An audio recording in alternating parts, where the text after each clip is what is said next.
Boa noite, aqui é o Ricardo Demarque, especialista em geopolítica. Eu estou falando com vocês no dia 10 de outubro, são 22 horas e 15 minutos, e hoje, dando uma olhada, analisando os jornais internacionais, uma das constatações que ficou bem claro é a seguinte: sumiu o conflito na Ucrânia.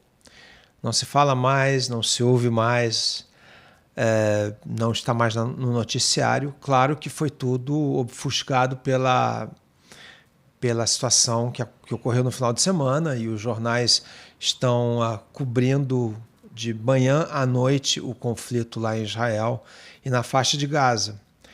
De qualquer forma, essa questão do noticiário da Ucrânia, a situação de guerra na Ucrânia, a gente consegue procurar informações, encontramos informações, mas são em jornais e noticiários e blogs muito mais específicos. No noticiário de grande circulação, é como se não existisse mais a guerra da Ucrânia. E isso não é um bom sinal para a Ucrânia na sua guerra contra a Rússia. Como eu falei no meu último programa, no domingo, o que está acontecendo é que toda a atenção do Ocidente, que estava voltado para financiar, para apoiar a Ucrânia na sua defesa contra a agressão russa, toda ela foi redirecionada agora para Israel. Realmente, o que aconteceu em Israel foi uma carnificina.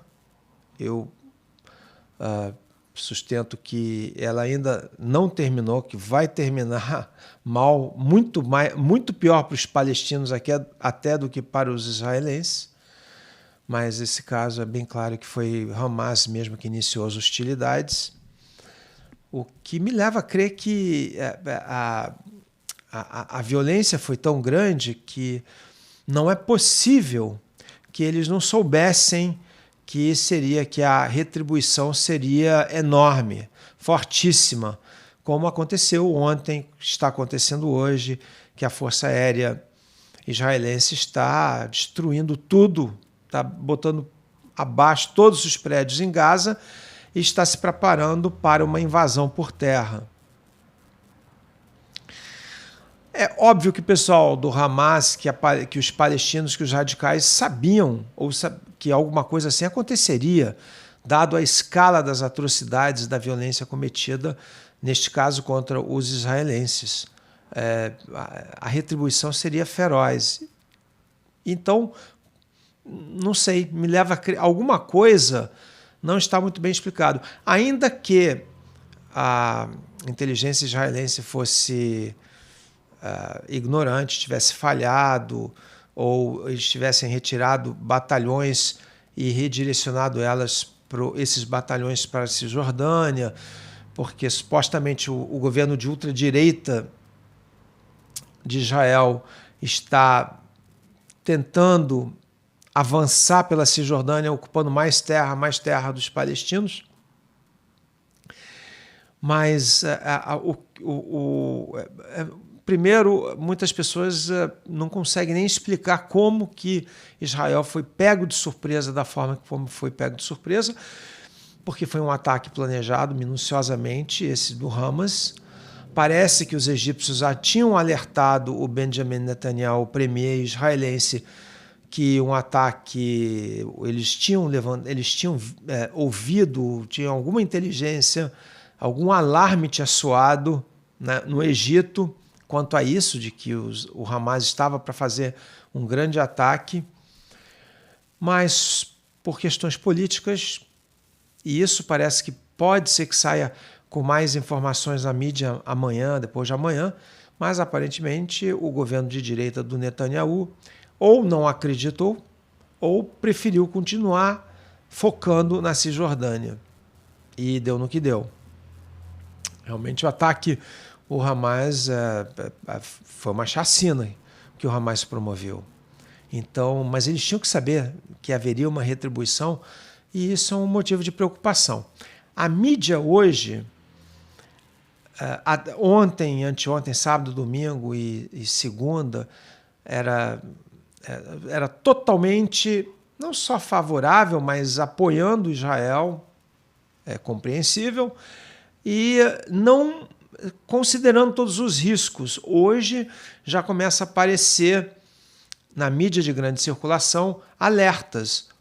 Primeiro contra uma retribuição que por ela mesma possa ser eventualmente depois culpada por crime de guerra, quer dizer, cortar água de todo o território e punir os palestinos, aqueles que não tiveram nada a ver com o ataque do Hamas, é um crime de guerra. O direito internacional não permite você revidar contra civis em zonas de risco. É exatamente o que o Hamas fez, que atacou civis em Israel. Não dá, porém, o direito de Israel repetir, fazer a mesma coisa contra os residentes da faixa de Gaza. Então, as notícias já começam, algumas notícias, alguns jornais já começam a alertar para isso. Tomar cuidado com essa invasão, que ela vai ser custosa, vai ser cara, vai ser difícil.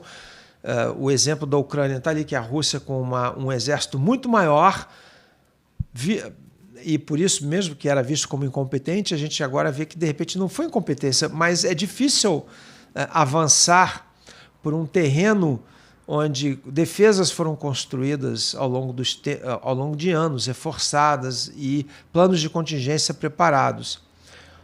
Pode ser o que está em vista para Israel. No último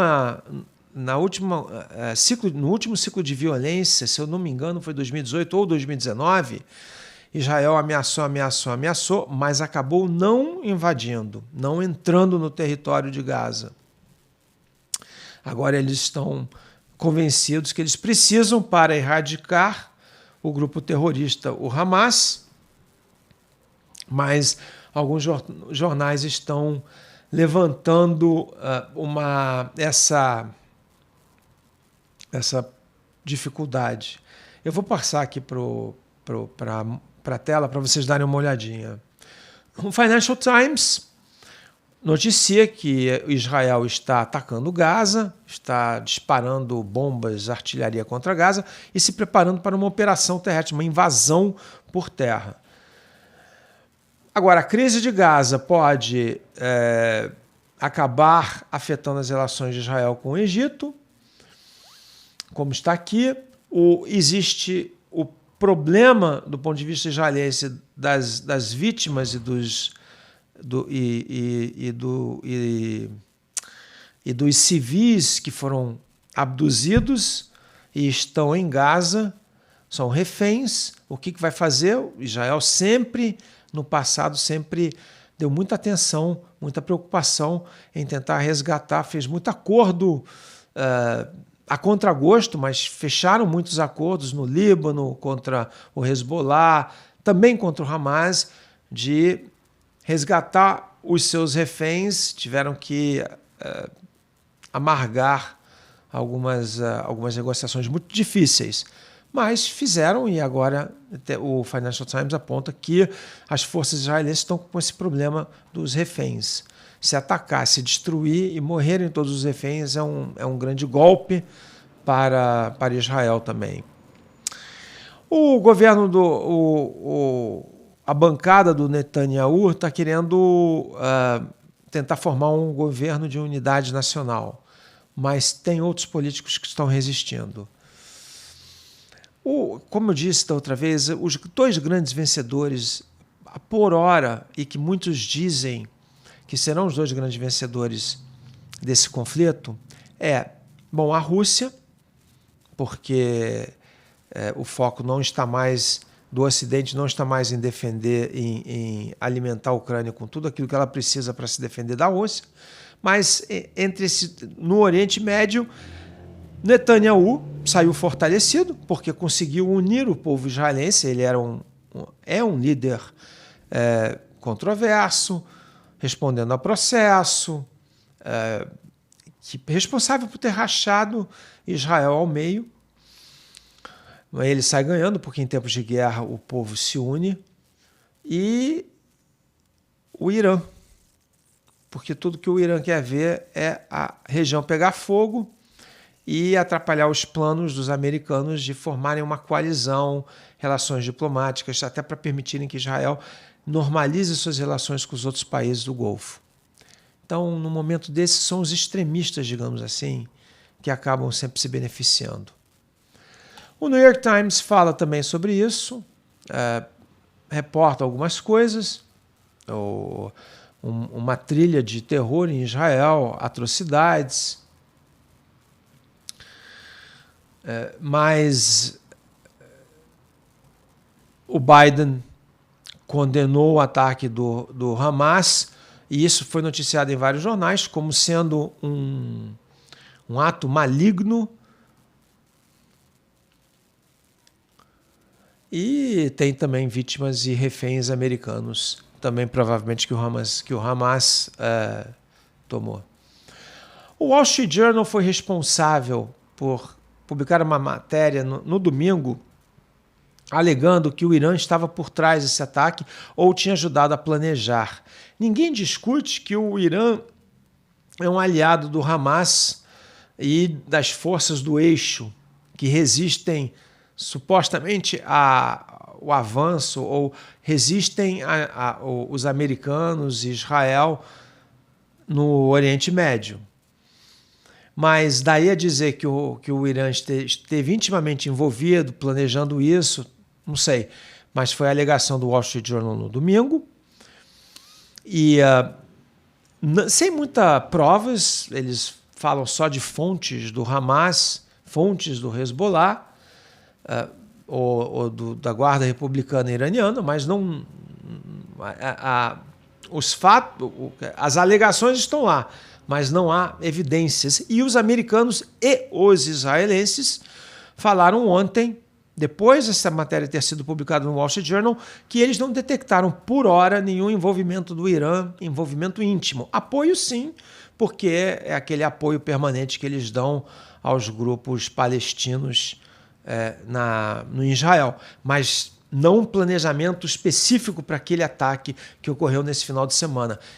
Tanto fontes militares israelenses quanto fontes do governo americano negaram ou não viram por hora, e não devem conseguir ver, ainda que tenha sido verdade, não se sabe, mas se por acaso isso aconteceu, é o tal do plausible deniability. Sem provas, você fica só com aquela suspeita. De qualquer forma, essa notícia no Wall Street Journal, de novo, provocou os republicanos no Congresso americano e o pessoal de direita, que estão encorajando uma postura mais firme contra o Irã. Quando eu digo mais firme, é encorajando ou tentando convencer o governo Biden a atacar interesses iranianos no Oriente Médio. E, por hora, o governo americano nega que o Irã esteve envolvido nisso, e porque não quer também, porque isso vai deflagrar uma guerra regional sem fim. Se o Hezbollah também entrar na guerra, o Israel já avisou que vai destruir Damasco, que vai assassinar ou vai liquidar o líder sírio, o Bashar Assad. Aquilo vira uma guerra regional. Em pouco tempo, pode escalar em questão de horas. Então, aqui agora, essas questões da invasão terrestre, o custo de uma invasão de Israel por parte de Gaza, algumas preocupações já começam a aparecer em alguns editoriais sobre, os civis em Gaza não são responsáveis e têm que ser protegidos, e por enquanto a liderança israelense, não só o Netanyahu, mas o ministro de Defesa, o chefe do Estado-Maior, estão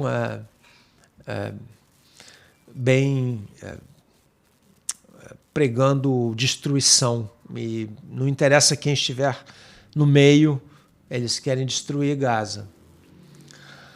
Mas é isso. E esse jornal The Hill, que é um jornal conservador nos Estados Unidos, de novo, aparece sempre essa notícia desse Santos, que é um brasileiro naturalizado americano, que é deputado, que está sendo acusado de corrupção foi, pelo jeito, indiciado agora. E, de novo, aqui no The Hill, deixa eu ver aqui. Os americanos, de novo, trazendo um porta-aviões para ficar próximo da costa israelense, porque eles já alegaram que se outros atores entrarem na guerra, os americanos vão apoiar militarmente Israel. E aqui é o Politico, de novo, noticiando um jornal americano, um jornal online, bastante lido, noticiando que os republicanos estão pressionando o Biden a algum tipo de tomar alguma atitude mais forte contra o Irã. Como disse, os americanos, o governo americano está resistindo essa tentativa de linkar o Irã, de conectar o Irã aos ataques no Hamas. Porque se aceitar isso, a pressão vai se tornar irresistível para que eles tomem alguma atitude militar, algum ataque militar, destruam alguma coisa iraniana, ainda que não seja no território iraniano, mas isso deflagra uma guerra regional. Quase certamente aquilo escala, sabe, num nível, em poucas horas aquilo pode escalar, e para mim, os americanos não querem isso. Tudo que eles não querem é mais um conflito para eles terem que gerenciar. Então, retornando aqui. Saiu uma matéria também no Politico que o sentimento nas universidades nos Estados Unidos tem muito sentimento pró-palestino e que isso está incomodando muito, obviamente, o lobby israelense nos Estados Unidos, os conservadores nos Estados Unidos, e as faculdades estão tentando agora relativizar isso, tentar suprimir um pouco essa expressão de apoio aos palestinos, que até mesmo as universidades mais, as Ivy Leagues, né, as universidades mais conhecidas e prestigiadas nos Estados Unidos, Harvard, Yale, Princeton, elas tiveram muitas demonstrações espontâneas de apoio aos palestinos, o que foi uma surpresa.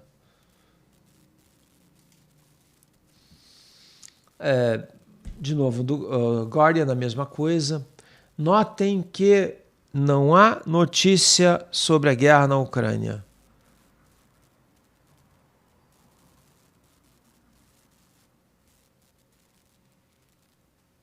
Aqui tem uma coisa que é interessante. Israel Defense Minister releases all restraints. É como se ele desse sinal verde para atacar de forma maciça, sem considerar danos colaterais, danos a civis em Gaza. A fúria dos israelenses parece que não tem limite. E, nesse caso, é até justificada. Ou compreensível. O fato deles terem feito verdadeiras ofensas, eles terem realmente também prejudicado muito a vida dos palestinos em Gaza, como também na Cisjordânia, não significa que se deve tolerar um ato de violência como esse que ocorreu nesse final de semana contra civis israelenses. A questão é, Israel não deveria repetir a dose agora. E parece que alguns políticos em Israel, até mesmo nos Estados Unidos, mas alguns políticos em Israel estão pregando vingança. Mas a vingança, se for contra a liderança do Hamas, é uma coisa, mas contra os palestinos que já vivem um inferno há anos em Gaza, não deveria ser tolerado. Esse Elijah Magnier, ele é um jornalista, ele é iraquiano e ele reporta muito de questões no Oriente Médio. E o que ele está dizendo aqui é aquilo que eu falei logo no início, quando eu estava meio incrédulo que o Hamas, ao matar inocentes civis israelenses, crianças, é o que aparentemente foi o que aconteceu, O Hamas não esperava uma retribuição como essas que realmente está se desenhando. Ou seja, fizeram isso porque para provocar mesmo. O Elijah Magnier, que é esse jornalista, ele alega que o Hamas preparou uma armadilha, fez um ato odioso para provocar os israelenses para atacarem Gaza de uma forma maciça, com uma invasão terrestre. Mas, segundo o Elijah Magnier, o Hamas está pronto com drones. Nós vimos os drones, que os russos operando os drones, praticamente os drones, os helicópteros pararam a força ucraniana, a contraofensiva ucraniana. E essas novas armas de guerra estão mudando realmente a filosofia e muito provavelmente vai mudar as táticas e a estratégia de guerra. Então, segundo o Magnier, o Hamas está preparando algumas armadilhas para Israel. Eu não sei. Eu vou te colocar essa matéria aqui. Esse site é um site de geopolítica. Esse George Friedman, ele era chefe de um programa, de um instituto privado americano chamado Stratfor, que era considerada a CIA, a CIA privada, a CIA prestadora de serviços para o setor privado. E ele está dizendo aqui, não fala particularmente quem está saindo ganhando, quem está perdendo, mas está dizendo que o mundo está mudando. The world begins to reorder itself. Ou seja, e que isso acontece de 15 em 15 anos, de 20 em 20 anos, de 30 em 30 anos, mas de tempos em tempos o mundo se reorganiza. E ele falou que estamos nesse momento agora de reorganização. Bem, gente, não tinha muita matéria hoje, de novo, nada da Ucrânia, nada da Rússia, muito pouca matéria de cunho de economia. Realmente, todos os olhos e todo mundo focado, por enquanto, no conflito entre Israel e Gaza. Boa noite.